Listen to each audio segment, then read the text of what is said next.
நம்ம book market வந்து கத்துறேன். முதல்ல நீங்கள் இப்படி ஃபோல்ட் பண்ணிக்கோங்க.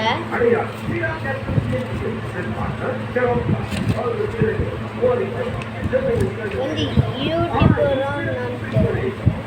முதல்ல இப்படி ஃபோல்ட் பண்ணிக்கணும். அப்புறமா இப்படி மடிக்கணுங்க. உங்களுக்கு உள்டாவாக தான் தெரியும், ஆனால் நீங்கள் சீதாக தான் பண்ணணும்.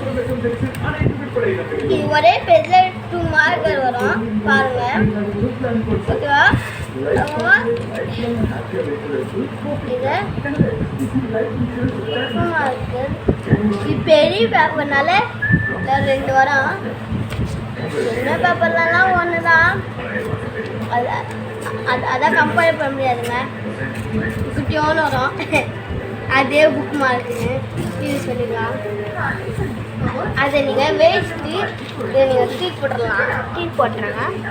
இப்போ இது எட்டு சைடு அப்புறமா இதுக்குதா பாக்ஸுக்குதா பாக்ஸுக்குதாங்க. அதை நம்ம இப்போ ஃபோல்ட் பண்ணிவிட்டு நீங்கள் இங்கே ஒன்று ஃபோல்ட் போட்டிங்கன்னா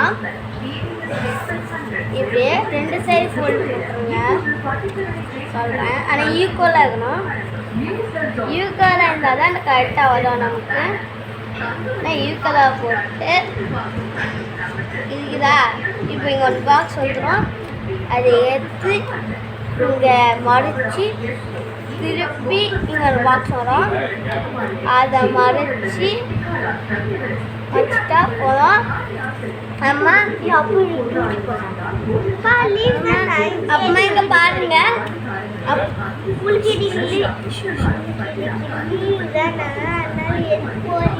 அம்மா நீங்க இதை புக்கு மார்க்கை இது பண்ணிக்கோங்க. புக் மார்க்கை இங்கே ஒரு ஹோல் இருக்கும், அங்கேருந்து அப்ளை பண்ணால் போதும். அவன் மவனை நோட் சைடு எடுத்துட்டு அப்ளை பண்ணுவீங்க. அது சாப்பிட்டு அப்படியே இப்படி மேலே தூக்கிங்க, 2மே மேலே தூக்கிங்க. பார்த்தா அவனை எலி பல்லு மாதிரி வந்துக்கும். பார்த்தா அம்மா சென்டரில் கேப் இருக்கும். அப்படியே இதில் நீங்கள் இதை போட்டிங்கன்னா புக்கு மார்க் கரெக்டாக இருக்கும். தேவைன்னா இங்கே பாருங்கள், எக்ஸாம்பிளுக்காக இருக்குதா? இதை நீங்கள் பருகுதே இது என்ன பண்ண இது யூஸ்ஃபுல்லாகும். நீங்கள் மாட்டிட்டா போதாங்க, யூஸ்ஃபுல்லாக அங்கே செட் ஆகிடும். பருக்காது இருக்கும் வாங்க, இது பருக்காது வாங்க, பருக்காது. அதனால் நீங்கள் இதை யூஸ் பண்ணிட்டு கரெக்டாக இருக்கும்.